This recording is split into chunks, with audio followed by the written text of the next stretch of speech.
Hello, I'm Annie Musu, a certified EFT tapping master practitioner. I help women build confidence, set boundaries, and enjoy healthy relationships. Welcome to my podcast, Hush Your Mind, building a better relationship with yourself. On this show, I offer practical wisdom to help you clear fears, limiting beliefs, and trauma so that you can gracefully create a life you love. Welcome to episode number 28 of my podcast, Hush Your Mind, building a better relationship with yourself. What does the yin-yang symbol have to do with relationships? I never thought much about this well-known black and white symbol. The teardrop shapes flowing into one another seem like a striking motif for bandanas or something. Little did I know that this so-called motif contains universal wisdom that would guide me on my inner growth journey for years to come. Contemplating the meaning of the yin-yang symbol has helped me accept myself, cultivate understanding in my relationships, and even transform my once toxic marriage. In this episode, I'll share a few spiritual lessons that guided me to create healthy and satisfying relationships. So what does yin and yang mean in relationships? The yin-yang symbol comes from ancient Chinese philosophy dating back to at least 3,500 years old. It represents the opposing yet complementary forces that govern us and everything around us, yin and yang. The black teardrop in the symbol represents yin and the white teardrop yang. Yin energy is receptive, while yang energy is active.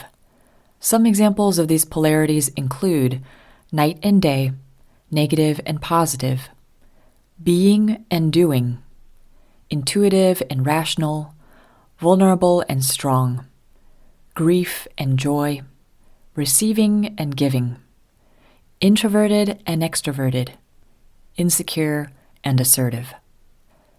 Some people consider yin as feminine energy and yang masculine energy. That said, we each have yin and yang energies no matter what gender we identify with. Yin and yang need each other to achieve balance, hence the black dot in the white teardrop, and vice versa. So to become a whole and realized person, we must learn how to balance our yin and yang energies. We gain invaluable wisdom as we embrace and understand the pairs of opposites that exist within us. For years, my husband Louis cringed when I cried during arguments. He felt perplexed and even angry that my emotions seized the conversation. As we explored his anger together, he eventually connected with something that he buried long ago: his vulnerability. Loic had learned in childhood to be strong and never show any form of weakness. Ironically, my capacity to embrace my vulnerability invited him to acknowledge his own painful emotions. This revelation helped us accept the polarity of being vulnerable and strong, and better support each other. Whenever we identify with one side of a polarity, life always guides us to its opposite so that we can integrate it. Relationships are powerful mirrors.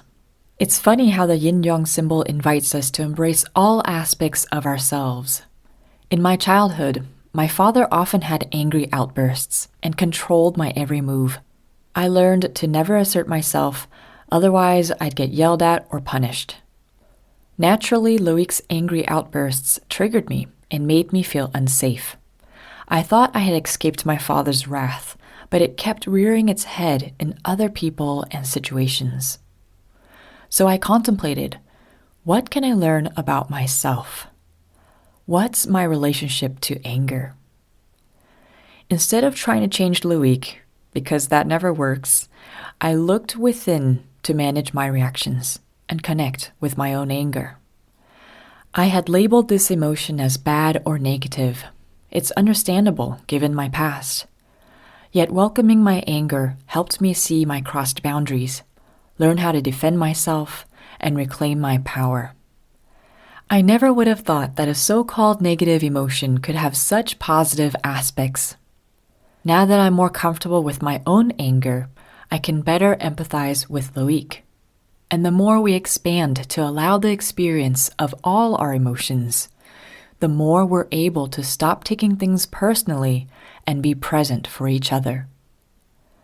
So no emotion is 100% positive or negative. That's why yin and yang flow into each other in the symbol. And ultimately, no part of us is good or bad. They all have their place and offer us wisdom if we're willing to listen. Here's a quote from philosopher Lao Tzu. Quote, "When people see some things as beautiful, other things become ugly. When people see some things as good, other things become bad." End quote. So we're here to develop wholeness within. A common misconception is that our partner is supposed to complete us. In French, people sometimes even refer to their partner as their moitié, or other half. But if we become too reliant on our partner, expecting them to fulfill our needs, we end up putting our well-being in someone else's hands. This breeds fear, control, and resentment. What's more, relationships often lose their spark because we seek qualities in another that we need to develop inside ourselves. The philosopher Jiddu Krishnamurti said, quote, "Freedom and love go together. Love is not a reaction. If I love you because you love me, that is mere trade, a thing to be bought in the market. It is not love. To love is not to ask anything in return, not even to feel that you are giving something, and it is only such love that can know freedom." End quote.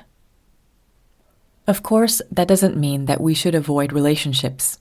We learn and evolve alongside other people. But we don't have to strain our relationships with unrealistic expectations. Imagine if we each took responsibility for our own needs and validated who we are. What if we understood that our partner is a mirror of ourself? We wouldn't judge each other as much because everyone is on a journey to wholeness. And our relationships would simply help us grow and expand into more joy and fulfillment. In conclusion, our relationships reflect what we've denied within and can guide us toward a more balanced, conscious world. The yin-yang symbol gently reminds us to honor our whole selves. With curiosity and compassion, we may realize that so-called opposites complement each other. Letting ourselves fully experience grief allows the full experience of joy. We can't have one without the other. Balance is always key. What we resist persists until we liberate repressed parts of ourselves, giving us the strength to show up authentically. The more we embrace who we are, the more compassion we develop for ourselves and others. Because as human beings, we'll all experience similar challenges. And by learning to see our reflection in another, perhaps we can be more understanding and present for each other. Thank you so much for joining me in this episode of Hush Your Mind. Keep in touch with me by subscribing to my twice-a-month newsletter or following me on Insight Timer. And if you'd like some personalized support, book a free call at hushyourmind.com/coaching.